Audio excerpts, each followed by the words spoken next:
Bonjour. Connaissez-vous la chanson de Pierre Perret ? Voulez-vous chanter avec moi ? Tout, je vous dirai tout sur le zizi.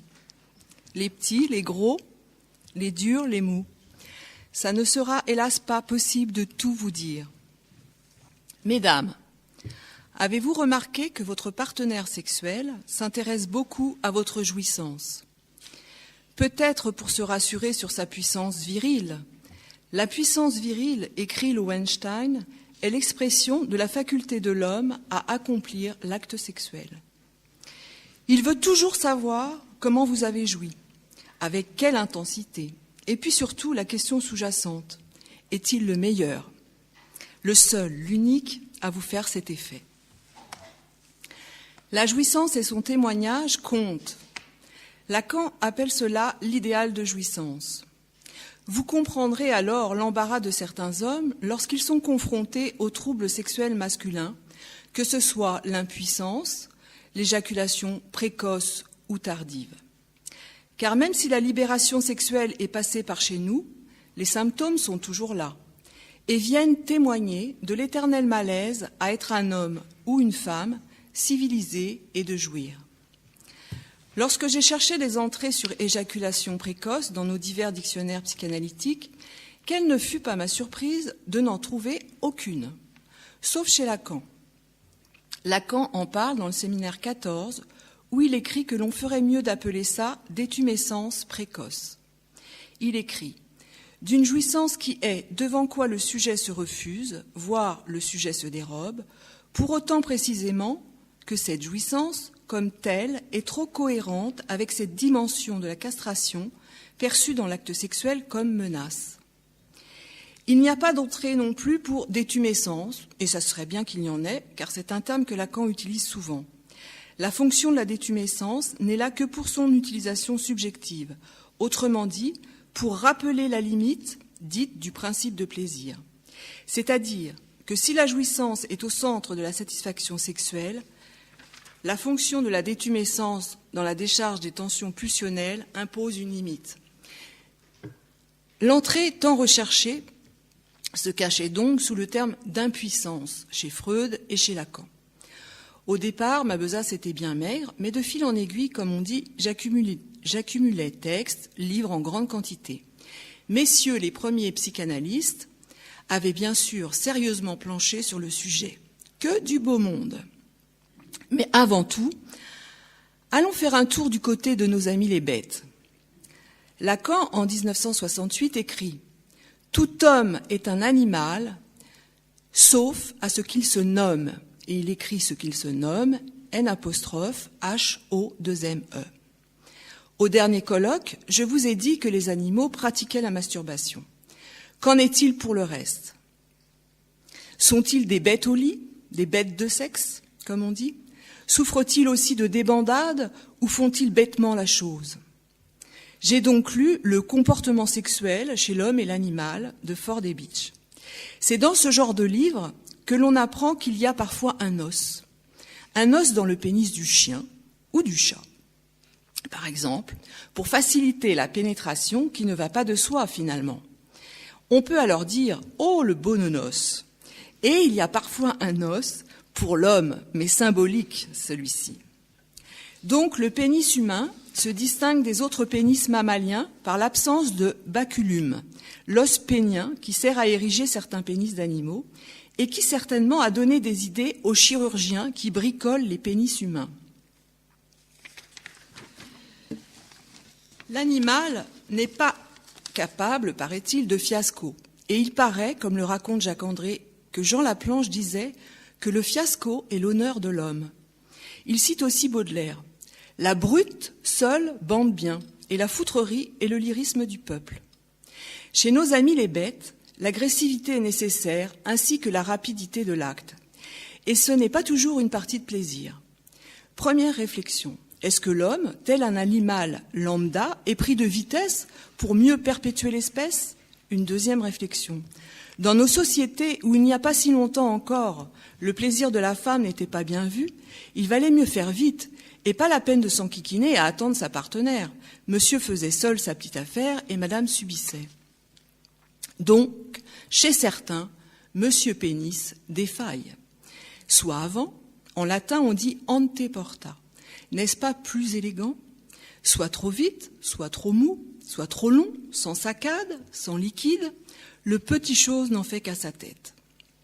Freud, en 1912, dans son article « La psychologie de la vie amoureuse », constate qu'après l'angoisse, c'est l'impuissance qui amène les hommes à consulter. Il la définit ainsi. Ce trouble étrange atteint des hommes à forte constitution libidinale et se manifeste en ceci que les organes exécutifs de la sexualité refusent d'accomplir l'acte sexuel, bien qu'il puisse s'avérer avant comme après intact et apte à fonctionner, et bien qu'il existe une forte inclination psychique à accomplir l'acte. En 1935, Loewenstein, dans la psychanalyse des troubles de la puissance sexuelle, classe les troubles de la puissance et leurs formes cliniques. Ainsi écrit-il, les troubles de la puissance génitale chez l'homme portent sur tout ou partie de l'automatisme. En général, on distingue 4 phases.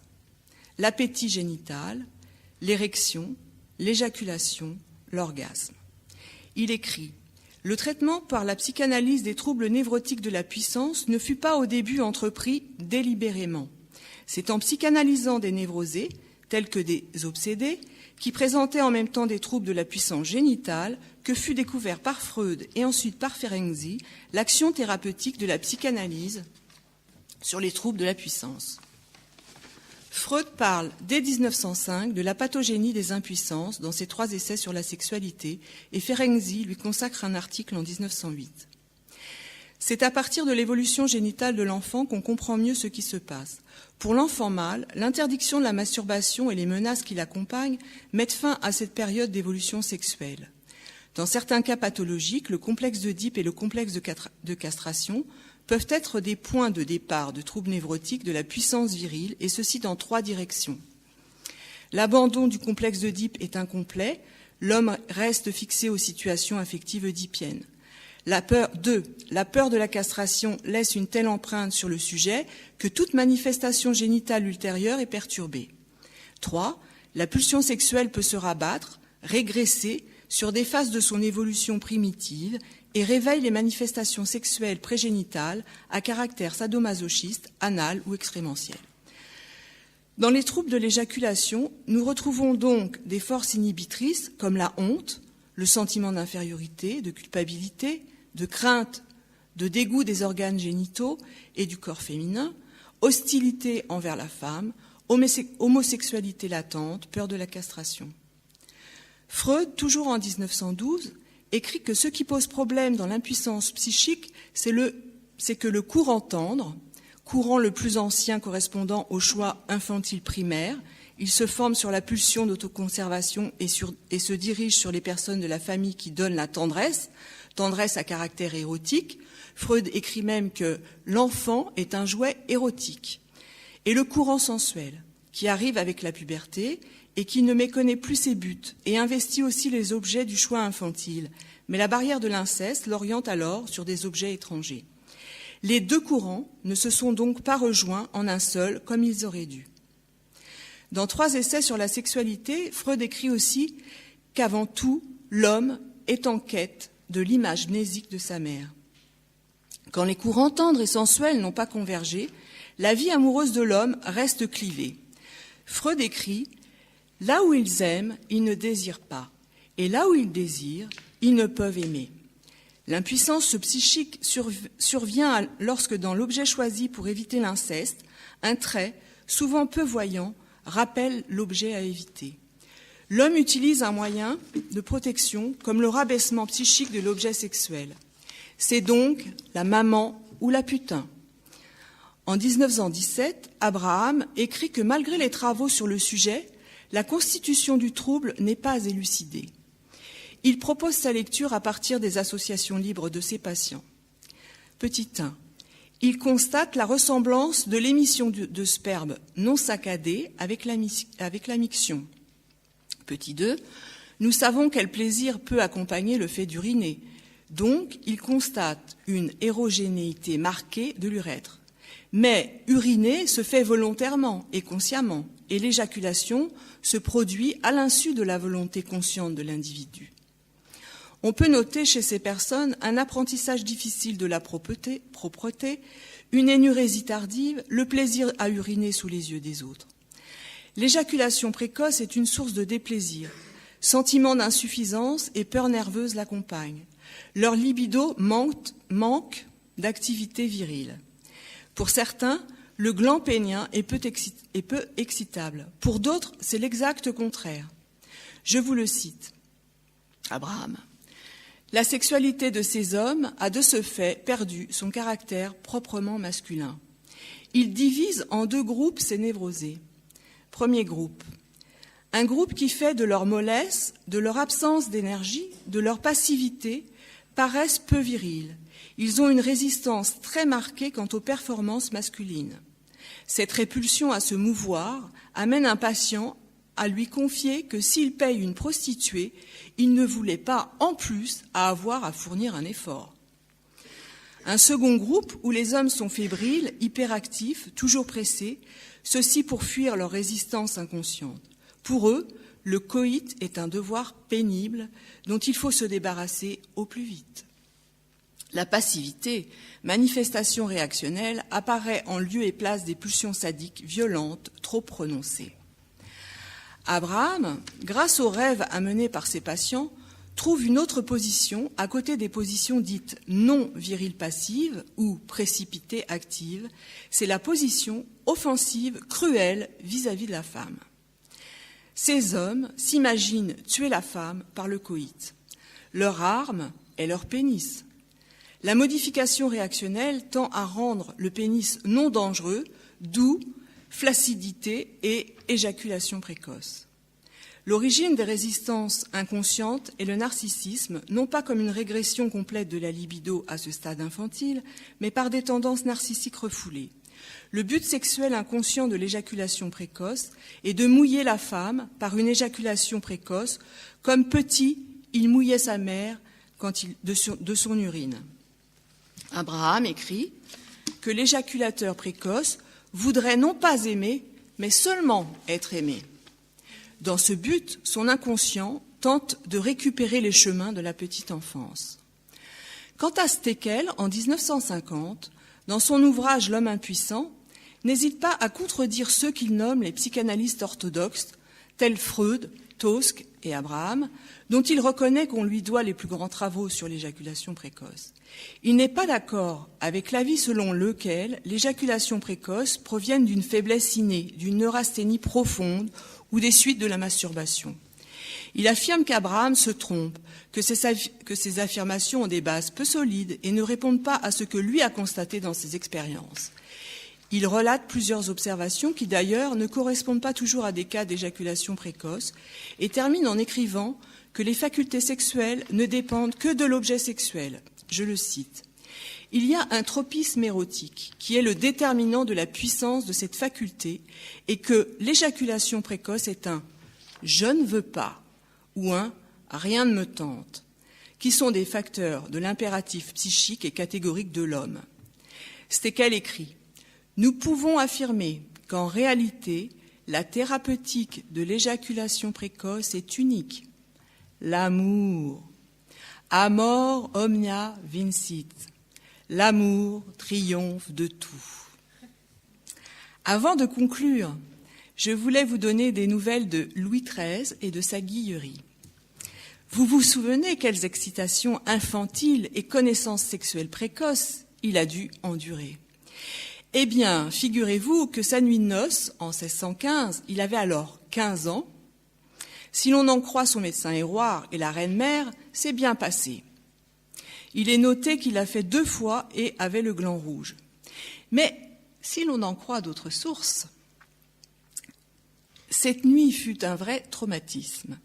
Et il aurait fallu 4 années se passent pour que le mariage soit réellement consommé. Souffrait-il d'impuissance ? Là est la question. Ses courants sensuels et tendres avaient-ils été tellement stimulés que sa guillerie est restée en berne ?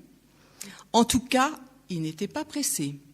Quant à ses favoris, recevait-il plus d'honneur ? Cela n'est pas précisé. Et quand on sait qu'au Moyen-Âge et bien après, l'impuissance et la non-consommation du mariage étaient une raison pour dissoudre celui-ci, Louis a eu chaud. Les Espagnols ont été patients et surtout, il n'a pas eu à se soumettre à l'épreuve du congrès, du latin congressus signifiant commerce charnel, durant lequel devait s'accomplir le devoir conjugal devant témoin.